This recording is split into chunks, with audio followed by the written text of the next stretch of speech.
Hello, future doctor. This is Dr. Aarti here. So, as you are knowing, this is my new YouTube channel, जहाँ हम लोगों ने NEET 2024 biology का MCQ series start किया है. अभी हम लोगों ने क्लास 11th का ऑलमोस्ट चैप्टर 10 तक कंप्लीट कर लिया है. आज हम लोग करने वाले हैं चैप्टर 11 का transport in plants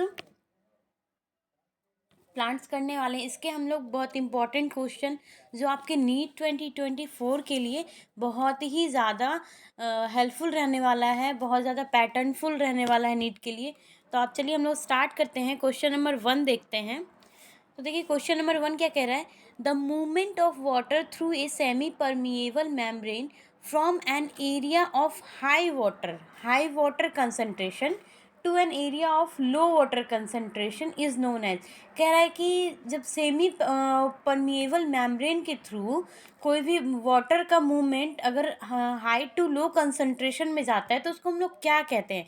active transport या फिर osmosis and the diffusion and transpiration. तो देखिए इसको हम लोग बोलते हैं ऑस्मोसिस. ऑप्शन नंबर बी अपना करेक्ट है, क्योंकि ऑस्मोसिस का क्या होता है, ये एक ऐसा मूवमेंट होता है, एक पैसिव मूवमेंट होता है वाटर का जो across the selectively permeable membrane from a region of higher water concentration to an region of lower water concentration. तो ये अपना ऑस्मोसिस का जो डेफिनेशन होता है, और ये अपना जो क्वेश्चन में दे रखा है वो ऑस्मोसिस का डेफिनेशन दे रखा है. चलिए हम लोग चलते हैं क्वेश्चन नंबर 2 की तरफ. तो आते हैं क्वेश्चन नंबर 2. क्वेश्चन नंबर 2 क्या कह रहा है. क्वेश्चन नंबर 2 कह रहा है water absorption in plant mainly occur through. कह रहा है वाटर का एब्जॉर्प्शन जो होता है प्लांट में वो किसके थ्रू होता है. ऑप्शन देखते हैं हम लोग. Root hair, xylem vessels, phloem tubes and stomata. तो देखिए इसका क्या आ जाएगा अपना रूट हेयर हो जाएगा. आंसर ऑप्शन नंबर ए हो जाएगा. Because root hair are extension of root epidermal cell that greatly increase the surface area for water absorption from the soil. कह रहा ये रूट हेयर्स जो होते हैं वो सोयल से वाटर एब्जॉर्प्शन करते हैं, उसका सरफेस एरिया थोड़ा बड़ा होता है, उसके अकॉर्डिंग इंक्रीज रहता है, इसलिए ये रूट हेयर्स जो होते हैं वो अपने मिट्टी से वाटर का एब्जॉर्प्शन करते हैं. चलिए नेक्स्ट क्वेश्चन, क्वेश्चन नंबर 3 की तरफ चलते हैं. The movement of water and minerals from roots the to the aerial parts of the plant is primarily due to. Option देखते हैं हम लोग. Transpiration, capillarity, cohesion tension theory, active transport. तो देखिए इसका आंसर अपना आ जाएगा option number C, cohesion tension theory. Because question tension theory को हम एक्सप्लेन करते हैं. The ascent of water through xylem vessels relying on the question properties of water molecules and tension created by transpiration. तो इसका अपना answer क्या आ जाएगा, she आ जाएगा ऑप्शन. चलिए नेक्स्ट क्वेश्चन, क्वेश्चन नंबर 4 की तरफ चलते हैं. Which cells regulate the opening and closing of stomata in plant. I think ये क्वेश्चन मैंने आपको पहले भी करवाया है मॉर्फोलॉजी ऑफ फ्लावरिंग प्लांट में, तो आप लोग को आई थिंक पता होगा. चलिए देखते हैं ऑप्शन. ऑप्शन क्या है अपना. गार्ड सेल है, पेरेन्काइमा सेल है, एंड कॉलेनकाइमा सेल है, एंड स्क्लेरेनकाइमा सेल है. तो देखिए जो गार्ड सेल होता है अपना वो अपना ऑस्टोमेटा के क्लोजिंग ओपनिंग को रेगुलेट करता है, guard cell. Because guard cell क्या करता है, कंट्रोल करता है ये अपनी क्लोजिंग और ओपनिंग ऑस्टोमेटा का in response to environmental cues regulating gas exchange and water loss. Gas exchange का भी काम करता है, वाटर लॉस का भी काम करता है. चलिए नेक्स्ट क्वेश्चन की तरफ चलते हैं. Question number 5.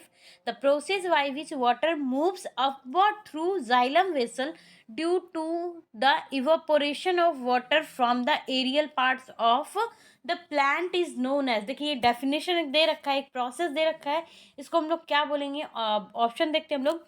Osmosis, transpiration, photosynthesis and the diffusion. तो भाई इसको क्या बोलते हैं, ट्रांसपेरेशन बोलते हैं. क्योंकि ट्रांसपेरेशन क्या होता है, transpiration create negative pressure that pulls water up through xylem vessel due to the question and adhesion property of water molecules. ठीक है, तो चलिए नेक्स्ट क्वेश्चन की तरफ चलते हैं. Question number 6. The casparian strip is present in the. जो casparian strip होते हैं वो कहाँ प्रेजेंट होते हैं. Root cortex, root endodermis, root epidermis, root pericycle. तो जो रूट एंडोडर्मिस होते हैं उसमें हमारा कैस्पेरिन स्ट्रिप प्रेजेंट होता है। बिकॉज एक ये क्या होता है, कैस्पेरियन स्ट्रिप क्या होता है, एक वाटर प्रूफ बैरियर होता है जो प्रेजेंट होता है cell wall of the endodermis that regulate the flow of water and ions into the xylem, है ना। चलिए नेक्स्ट चलते हैं हम लोग क्वेश्चन नंबर 7 की तरफ। Which molecules is responsible for the transport of sugars in the phloem. तो कह रहा है कि ऐसा कौन सा मॉलिक्यूल्स है जो रिस्पॉन्सिबल होता है transport of sugar in the phloem. देखते हैं हम लोग, sucrose, glucose, starch and fructose. तो भाई ये जो सुक्रोज होता है अपना, ये इसके लिए रिस्पॉन्सिबल होता है क्योंकि sucrose is the primary sugar transported through the phloem moving from sources to sinks. चलिए चलते हैं क्वेश्चन नंबर 8 की तरफ। The movement of substance in the phloem from sources to sinks to primary driven by. Option देखते हैं हम लोग, root pressure, transpiration pull, active transport, pressure flow mechanism. तो इसका अपना आंसर आ जाएगा प्रेशर फ्लो मैकेनिज्म। ये क्या है, प्रेशर, ये जो मूवमेंट है ये कौन सा मूवमेंट है, प्रेशर फ्लो मैकेनिज्म है। बिकॉज प्रेशर फ्लो मैकेनिज्म क्या है, release on differences in hydrostatic pressure to move sugar from high pressure source areas to low pressure sink areas in the phloem। किसकी बात कर रहा था, फ्लोएम की बात कर रहा था। चलिए नेक्स्ट क्वेश्चन की तरफ चलते हैं, क्वेश्चन नंबर 9। क्वेश्चन नंबर 9 है, विच of the following ions is involve in opening and closing stomata. कह रहे इसमें से कौन सा आयन जो होते हैं वो कौन से आयन इन्वॉल्व होते हैं क्लोजिंग एंड ओपनिंग स्टोमेटा के। देखते हैं ऑप्शन हम लोग, calcium, potassium, sodium and magnesium. तो भाई इसमें क्या होता है, पोटेशियम जो होता है ये अपना इन्वॉल्व होता है ओपनिंग एंड क्लोजिंग में। बिकॉज पोटेशियम आयन एक ऐसा आयन है जो प्ले करता है एक crucial role in regulating the turgor pressure. ये टर्गर प्रेशर जनरेट करता है of guard cell, they by controlling the opening and closing of stomata. चलिए नेक्स्ट क्वेश्चन नंबर 9 की तरफ चलते हैं हम लोग। Question number 10। The process of movement of water across a plant against A concentration gradient requiring energy is term. Option देखते हैं हम लोग। ऑप्शन है अपना osmosis, diffusion, active transport and transpiration.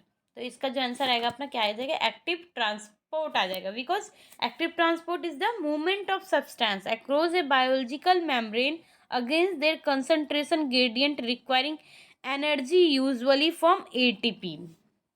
तो ऑप्शन अपना सी सही है। चलिए नेक्स्ट क्वेश्चन नंबर 11 की तरफ।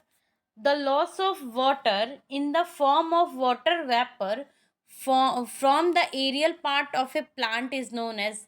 हम लोग वहाँ पे शायद ये क्वेश्चन पहले भी कर चुके हैं लेकिन वेपर के फॉर्म में नहीं किए हैं, वाटर वेपर के फॉर्म में। तो चलिए करते हैं, ऑप्शन देखते हैं हम लोग।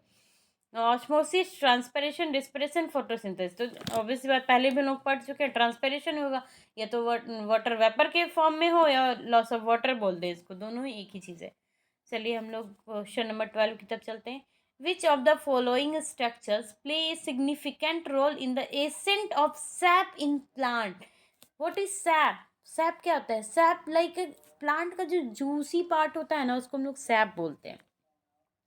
ऑप्शन चलिए देखते हैं हम लोग। ऑप्शन है phloem, root hair, xylem, mesophyll cell. तो अपना इसका आंसर क्या आ जाएगा, जाइलम आ जाएगा। अब कैसे आएगा xylem, because xylem vessels are specialised structure responsible for the upward transport of water and minerals from root to aerial part of the plant, है ना। ये एक स्पेशल स्ट्रक्चर है जो कि एसेंट, एक तरह से accent of sap in plant कह रहा है ना, तो ये एक सिग्निफिकेंट रोल प्ले करता है जो अपवर्ड डायरेक्शन में ट्रांसपोर्ट करता है वाटर मिनरल का। चलिए next question, question number 13। The movement of substance in the phloem is bidirectional and can transport. तो ऑप्शन देखते हैं, sugar from leaves to root and the sugar from root to leaf, water from leaves to root, minerals from root।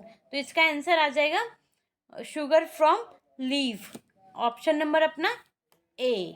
ठीक है, because phloem transport sugar and other organic compounds bidirectionally allowing the movement of sugar from sources, like example में आप leaves ले सकते हैं। To sink, example देखिए, source का example अपना लीव्स हो जाएगा और सिंग का एग्जाम्पल अपना ये रूट हो जाएगा।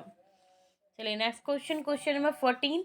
The opening and closing of stomata are regulated by changes in the, कैसे जो अपना ये चेंजेस आता है स्टोमेटा में रेगुलेट होने के टाइम, क्लोजिंग ओपनिंग स्टोमेटा का क्या क्या चेंजेस आता है? तो osmotic potential of guard cell, और hydrostatic pressure of guard cell, temperature of guard cell and salinity of guard cell. तो भाई ऑस्मेटिक पोटेंशियल जो होता है गार्ड सेल का, वो रेगुलेट, वही एक चेंजेस आता है यहाँ पे। रेगुलेट जब होता है, क्लोजिंग और ओपनिंग होती है जब स्टोमेटा का, तो ऑस्मेटिक पोटेंशियल जो होता है वो इंक्रीज कर जाता है। चलिए हम लोग चलते हैं क्वेश्चन नंबर 15 की तरफ, and the last question of the chapter. So हम लोग करते हैं इसको। The process of water movement through a plant from the roots to the leaves due to the cushion and adhesion of water molecules is known as, हम लोग ये option में भी पढ़ चुके हैं ये वाला, तो चलिए हम लोग करते हैं। ट्रांसलोकेशन, ट्रांसपैरेशन, कैपिलरिटी, एसेंट ऑफ सेप। तो इसका आंसर क्या आ जाएगा? ascent of sap, because the ascent of sap is the upward movement of water through xylem vessels from roots to leaf driven by cushion and adhesion of water molecules। तो अपना ये हो गया 15 question, अपना हो गया टॉप मोस्ट क्वेश्चन जो NEET में हमेशा रिपीटेड भी होते हैं। कुछ क्वेश्चन मैंने बहुत यूनिक लेके आई हूँ, तो प्लीज़ आप लोग लाइक करें, अपने दोस्तों के साथ शेयर करें, कमेंट करें जो भी आपको प्रॉब्लम आती है, या फिर आपको वीडियो अच्छा लगता है तो आप कमेंट करके मुझे बताएं, मुझे भी सपोर्ट मिलेगा। सब्सक्राइब करें मेरे चैनल को। Thank you. मिलते हैं फिर नेक्स्ट क्लास में हम लोग। Bye bye.